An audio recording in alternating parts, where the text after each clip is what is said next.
Hi, I'm Tig Newman, Documentation Manager at Looker. This video gives an overview of how to create a connection from Looker to a database. Along the way, we'll show the relevant documentation links to learn more about each topic in the video.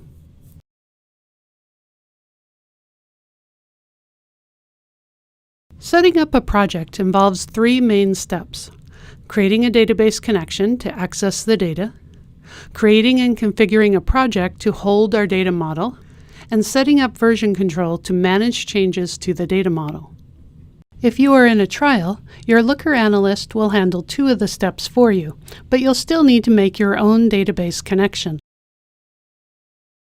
Then you're ready to start developing in Looker and deploying your changes to production for your business users to do ad hoc queries, plus view and create looks and dashboards.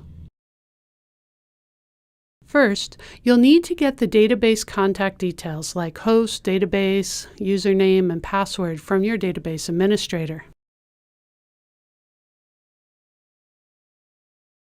Then come on into Looker's documentation, as the details for each step of creating a connection are in Looker's docs.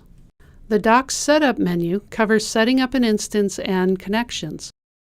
This section covers most of the topics for getting, securing, and testing database access.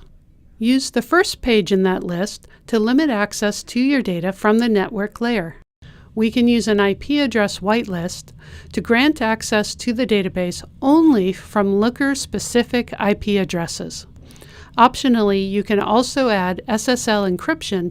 Alternatively, you could create an SSH tunnel to either a tunnel server or the database server itself. This option is the most secure, but is also the most time-consuming to set up. There's some setup to do on your database. To see the instructions you need, go to the Database Configuration Instructions page and click on your database dialect. After you've followed those instructions, we're ready to go into Looker to connect to our database.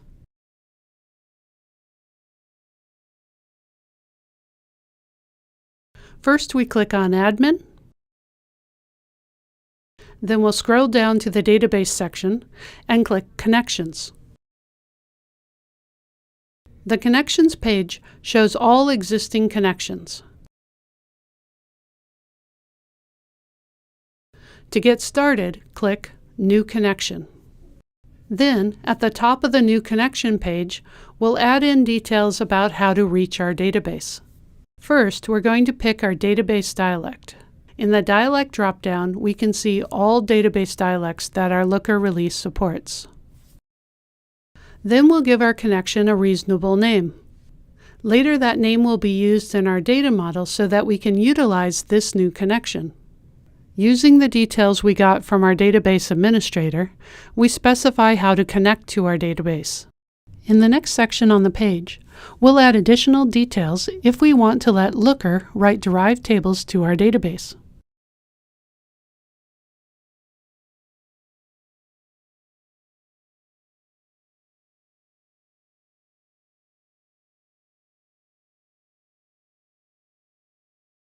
Then there are a number of fields where we can specify how we want our connection to behave. Next, we'll specify what time zone was used when storing dates and times in our database data.